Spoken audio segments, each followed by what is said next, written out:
Hey, what's up, folks? Welcome back to On Texas Football and welcome back to Football Theory. I'm lifetime Longhorn Rod Babers. Pleased to be joined by my good friend and esteemed colleague, my man Jeff Howe, joining us as well. Here on Football Theory, we're going to talk about something that I think may end up being potentially a factor in the Texas-Florida game, but something that has stood out to me so far this season, especially in the last game versus San Luis State, Texas' usage of 12 personnel. One back, two tight ends. We'll get into that and break it down. Before we do, let's thank one of our sponsors of Football Theory, our friends over at Duck Camp. That's right, Duck Camp makes gear for folks who live for being out there, whether that's in a duck blind, at sunrise, or on the 40 acres for a Saturday kickoff. Born right here in the great city of Austin, Duck Camp builds best-in-class hunting and fishing apparel that works just as well for a full day in the field as it does for a long day of tailgating.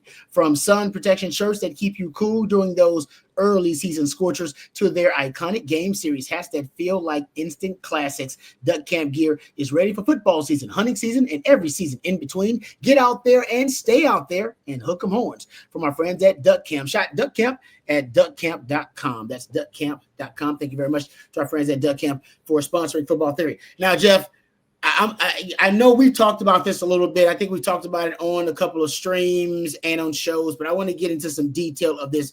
It seems like a revolution of 12 personnel on the 40 acres. Now, Sark is on the record saying tight end is the second most important position in his offense behind quarterback, and I believe him when he says that. But there are a couple of things that I will admit that I haven't necessarily seen in a while from the Texas tight end position. San Jose State, we've talked about this. That San Jose State game earlier this season, Texas had maybe the greatest display of 12 personnel usage in the modern history of Texas football, maybe ever. I don't know. I haven't gone back that far, and records won't go back that far. But they played 5 tight ends. They targeted 4 different tight ends. That was the most in the Sark era. They averaged 22 yards per attempt in that game, 12 yards per play out of 12 personnel in that San Jose State game. So I consider the opponent, but it was to me, a really impressive, maybe the most impressive display I've ever seen from a Texas coach using 12 personnel and 2 tight ends. And then 2 weeks ago, basically last week against Sam Houston State, you also had the usage of 12 personnel go over 60%, which I went back and looked at some notes. Anecdotally, I don't think I've seen over 60% 12 personnel usage from Sark since I went back as far as 2022. Mm-hmm. And I haven't seen usage that high. I think he was approaching 62%, somewhere around there, for 12 personnel usage, which is wow. Could have been matchup specific, but we still haven't seen Sark do that. What are your thoughts, first of all, about, does it seem like right now Sark is, I think, averaging around a little over 38% on the season, 12 personnel usage? The average since in his 4-year tenure has been around 33%, so he's over his average. What are your thoughts about what Sark has been doing lately out of 12 personnel? Because, I mean, over 55% of your touchdowns and 20-plus yard plays have come out of 12 personnel this season. I mean, I know you've noticed a trend because we've talked about it, but what are your thoughts? Is this something that Sark will continue going forward, or is this something that was just an early season experiment? Well, this gives me hope in general for the offense evolving, because I think it shows, again, one of the things that makes Sark a really good coordinator, play caller, head of an offense is he understands where his personnel strengths are. Typically. Now, we can nitpick games here and there throughout his tenure where should you have run more 2-back in this game? Should you have used more 10 personnel in this game or whatever? But for the most part, I think especially right now, when you haven't had Emmett Mosley, so you haven't had that other experienced wide receiver on the field, and because of your injuries at running back, you haven't been able to use the pony package, because if you're going to use it, I think you can do it with Trey Wisner, but I really think Cedric Baxter has to be on the field, has to be a part of any 2-back package you've got right now because of his ability as a blocker and a pass protector. So I think this is just Sark looking at, look, we've got all these tight ends. We can get them on the field. We can use them in the run game. And there's enough stuff you can do in the pass game. And I think, too, part of it is, Rod, as you get these guys used to your early season time when you have to use more 12 personnel, hey, let's use these reps for a Jordan Washington and a Jack Endries to get used to running routes and running the route tree for tight ends in this offense, because there are going to come times later in the season, hopefully, if you can get the passing game clicking and you can get to where you can consistently move the football on offense, we know, especially as many, really your goal offensively, right? Kind of a subplot here is you really want to get a team out of a too high shell. Like, how do we get them out of a too high shell? Because if they can run single high, not everybody can do it. If you can do that, then obviously that's going to open up more of your offense. But with as many too high looks as, and we saw this with Gunnar Helm last year, is really when Sark really started to exploit it. He did it with Jatavian Sanders a little bit, but really last year with Gunnar Helm. There's so many different things you can do with a tight end to attack a too high look if they're going to run split safeties, especially attacking the seams of a defense. If you've got a quarterback that can get the ball out quick and a tight end that can run up the seam, you can attack it that way. Obviously, we've seen, kind of that little drag turning into the rail route where the guy leaks out and the tight end ends up wide open most of the time. So there's a lot of different things you can do from a passing standpoint in this offense with tight ends. And we know, look, you need those guys as blockers because we talked about it, Rob, with the offensive line. At least right now, this isn't an offensive line that's just going to just roll people off the ball and just dominate the line of scrimmage. Maybe they get to the point later in the year where they can do that, but right now they're not there. That group needs as much margin for error as possible. We've talked about the split zone RPO and the importance of the tight end plays in that. So I think when you look at kind of what this offense needs to be right now, because of the personnel available, I think 12 personnel is the best way to attack it. What I'm interested to see is when you get Emmett Mosley back, we start to get some of these running backs back, does the usage of 12 personnel, does it decline? Because we haven't seen any pony package this year, I don't think. Do we see more 11 personnel? So as you start to get pieces back, does Sark deviate from that? But I don't have a problem with it, Rod. Like I said, you've used it so much because you've had to use it. Yeah, no, you're right about that. It's interesting because – like you said, you brought up the injuries, and that could be it. The injuries, not the injuries. So make sure I'm talking about tight ends. The injuries, DeAndre Moore, being out a little bit. So that changes the scope of things, honestly, for you, not having him in Mosley. So it could just be circumstance. Like, hey, you know what? And Sark, you brought up something else that's really good. A good point. Sark's done a great job over the years. When he's got a surplus of talent at a position, he maximizes it and weaponizes it. When you had Bijan and Rojo, hey, a lot of pony package in 2 back sets. Why not? You got Keenan Robinson back there. You're loaded at running back, and he's kind of kept that when the running back position has been, as we know, one of the deepest and most talented in the country. And look at the offensive line. When you were really deep on the line after you recruited that what class was that? Was that 2022 class? Yeah. 2022 class O-lineman? 6 O-line package came out. You know what I mean? They started using some of that 6 O-line in 22 and in 23. Didn't see it at all, actually, in 24. Maybe because he felt like, hey, we don't necessarily have the depth. Who knows? So I'm with you. Maybe because they're so deep at tight end right now and talented. He's saying, once again, that Sark philosophy, hey, we got a surplus of talent there. We're going to maximize that position. And if that is the case, that means you're going to see it going forward. Now, if it's a product of circumstance, necessity because of the injuries to wide receiver and to running back, then that's just the early season. We don't know. We're just pointing it out that it is something that I think is worth discussing. And also, this is something we also will talk about because Sark, he's always inspired by the NFL. So I thought to myself, getting to your point, what is taking over the NFL? 2 high shell coverages, right? 2 deep safeties. You talked about it, and it's obviously filtered up or filtered down to college football as well. And so the NFL, I saw this little nugget. And maybe Sark is inspired by the NFL, or maybe just great minds think alike. Who knows? The use of 12 personnel in the NFL in 2025 is up, the highest since 2007. Back when running backs used to be worth a lot of money. Back in 2007, back in them days, right? Back when Rod B was still in the league. That's how long ago it was. That's how long ago it was. So you had to say it. I'll say it. They're at 23.7%. Now, Sark is at 30 right now at 38%. So it's still a big difference, but it's the highest since 2007 in the league. Matter of fact, that's as far back as their records and their analytics would go. So it could be further than that. We just don't know. And I looked at it. Everything is right now when they do get that matchup they like. And this is you talked about this when we were doing podcasts. You've been talking about it for forever, and you got a great term for it: hybrid spreads. This is essentially maybe the culmination of the hybrid spread era that you were talking about years ago. You talking about it like 5, 6 years ago. You were talking about this. because 12 personnel forces the defense to make a choice. You want to go base personnel, go 4 DBs on the field to match up with 2 wide receivers and 2 tight ends, and that's fine. But then you leave yourself susceptible to the pass. Yeah. You're at a passing disadvantage if those 2 tight ends can really go, if they can go out there and actually create separation.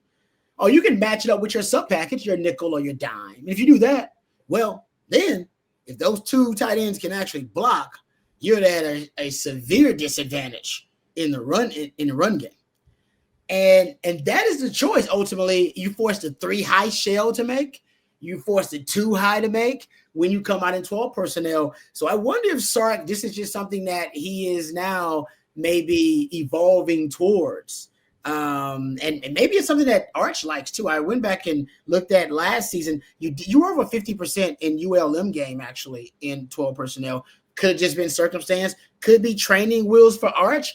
A lot of ideas. I'm just not sure exactly what it is. Could be the NFL inspired Sark or vice versa. Who knows? I think this is one of those deals, Rod, that it started. You got to go back 15 years. You got to look to the 2010 New England Patriots, because I think when they came out in 12 personnel, and I know we're not supposed to say his name, but when they had Aaron Hernandez and Gronk and running 12 personnel, because you got to think about it. I mean, Gronk is maybe the ultimate mismatch at the tight end position we've ever seen. And Aaron Hernandez, you could do so many different things with him. I mean, he's a tight end. He's an H-back. You could put him in the backfield, hand him the ball, throw it out of the backfield. I mean, you had 2 guys that you win every matchup you have with those 2 guys. Now, the problem was nobody else could replicate it, because who has 2 tight ends like that? And nobody did, right? We talked about it at the time where, hey, Texas started stockpiling tight ends. We're like, maybe that's kind of the germ of the idea, is looking at what the Patriots are doing. But I think now you're at a point across the board in football where, especially lower levels of football, middle school, Pop Warner, going on to high school, the tight end position's sexy now, because now you've got a generation of kids that have grown up. I mean, think about it, Rod. When we were growing up, who was the tight ends? It was like Mark Bavaro, Todd Christensen. Jay Novacek. Yeah, the tight end wasn't as good players, but the tight end wasn't a sexy position. But now you got a generation of football players. They've grown up watching Tony Gonzalez and Jason Witten and Gronk and Antonio Gates and Travis Kelce and on and on. Yeah. Now the tight end position's sexy. So guys, you're right, the pinnacle. He's dating a pop star. He's dating the pop star in the world, a tight end. And now, I think for high school football coaches, it's easier to convince a kid, hey, there's not a lot of 6'4" and 6'5" power forwards in the NBA. You want to be the next Rob Gronkowski? You want to be the next Tony Gonzalez? You want to be the next Travis Kelce? Yeah, we can work with that, and you can make millions of dollars. You can be a superstar, go to the Hall of Fame. So I think the tight end position is sexy. Now, plus, when we talk about hybrid spreads, who's on that Texas staff now? Neil Brown. And when we talk about the hybrid spread culture in football, who was one of the coaches who was on the cutting edge of that hybrid spread, it was Neil Brown with the stuff he was doing at Troy. So I think it's a combination of, you got the personnel now to do it, you understand the advantages of it, and Sark has a guy that can help him take it to another level. Yeah, no, you're right about that. It's happening, it seems like, definitely at the college and the pro levels. And I like what you said, too, about if the high school coaches are recognizing, it's like, hey, man, you're a good-looking athlete. You may not have a spot. If you don't, tight end may work for you if you got some soft hands. Let's get into this, too, because one of the things that has to work for you got to have a running game. You got to have 2 tight ends that are receiving threats and that are at least not liabilities blocking. In the willing blockers. They're going to be willing. Yes. They can't, exactly, right? They got to be plus blockers in the run game. They got to at least be willing, like you said. I like that. Competent, incapable blockers in the run game. They ain't got to be dominant. We ain't looking for Gronk in that situation, but they got to be able to do enough. And you got to be able to run the ball when the situation calls for it. When a team tests you. When a team decides, no, we're going to leave our nickel package out there. And we're going to stay in 2 high shell. What you going to do about it? Mm-hmm. Well, we're just going to run the damn ball because we got the girth and the size and advantage, and you're going to keep your 2 deep safeties, which means we're going to have the numbers advantage too. And if you can't run the ball in that situation, well, then what's the purpose? Right? So purpose even being in 12 personnel. And that kind of gets us to where I think this week's challenge for the Texas Longhorns lies, when you potentially have to pack your run game and go on the road to Gainesville, all right, to Florida, and face a team that's definitely got damn good athletes on defense and damn good athletes in the trenches and in the front 7 that are going to challenge you. Yeah, these are two of the better run defenses in the country, actually. Texas, the numbers speak for itself. You held 5 straight opponents to under 100-yard rushing, which, by the way, that includes doing it to Ohio State twice. You're leading the SEC in yards per game allowed. You're leading the SEC in yards per rushing attempt allowed. You've only allowed 5 rushing attempts this year to go for 10 or more yards. That's the best in the SEC. So this Texas run defense, say what you want about the competition. Pete Kwiatkowski's defenses have proven at this point they can stop the run, and they can do it against just about anybody in the country. Now, Florida did go for a $197 last year in Austin, but I think we watched that game, Rod, and a lot of those yards came. The outcome was done, and considering our quarterback situation, it seemed like Billy Napier at one point was like, let's just run the ball and get out of here. And I think PK was willing to, hey, well, you want to run the ball? Great. You run it. We'll stay in base personnel. We'll both get something out of this at the end, right? Even though we're up, 42-0 at this point or whatever it was at that point when Florida kind of waved the white flag. But when I look at these two run games, getting a run game is untracked is easier said than done because the Florida defense, they're a top 40 defense against the run. Rod, they're the 6th best tackling defense in the country, according to Pro Football Focus. So you're going to have to earn whatever yards you get. If you look at tackling grades, they're the 2nd best defense in the SEC, 6th best in the FBS. And you start to look at the run games, Texas at this point, the biggest issue with the Texas run game is the inability to create the explosive play. If you start looking at it, Texas this year, Rod, 24 carries this year that have gone for 10-plus yards. That's 9th in the SEC, 3 20-plus yard gains. Only Alabama and Oklahoma have fewer among SEC teams. Only 2 that have gone for 30-plus yards. Here's the catch, though, with those 3 20-plus yarders. None of those are by a running back. You got Arch's 20-yard scramble for a touchdown against San Jose State. Ryan Wingo on the end around against Sam Houston, and then Matthew Caldwell with the 50-yard run. CJ Baxter had an 18-yard run against San Jose State. That's your longest rushing attempt by a running back this year. So you've got to be able to maximize. The offensive line, like I said, they're not an offensive line that's going to dominate people at the line of scrimmage right now, but you got to be able to just get in somebody's way long enough, hang on to a block long enough to give a Wisner or a Baxter an opportunity to create those explosive runs that you just haven't had yet. You haven't been explosive on the ground. That was the thing with last year's run game, because with Jaden Blue, you had the ability to get the explosive play because he could score from anywhere on the field. And Trey Wisner could too at times, but you just had a different dynamic with the run game last year. Plus, you had a veteran offensive line, a line that had played a lot together. So Florida, though, Rod, I don't understand why they're so bad running the football. And you feel like it's going to click for them at some point. My theme all week has been you just hope it's not in this game when they figure it out. You start looking at those 10-plus yard gains. Only Alabama has fewer than Florida. Florida, only 13 carries have gone for 10 or more yards this year. They returned 4 starters on the offensive line. Jake Slaughter was a preseason All-American. Austin Barber was a first-team preseason All-SEC guy.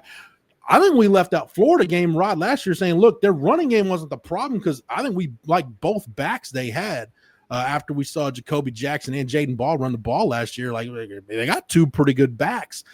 Plus now you've got DJ Lagway and you've got weapons in the pass game that should be able to take some pressure off you. Just nothing has clicked for Florida this year. So they should be better, Rod, than averaging 123 yards a game. That's 106th in the country right now. So Florida's really struggling to move the football.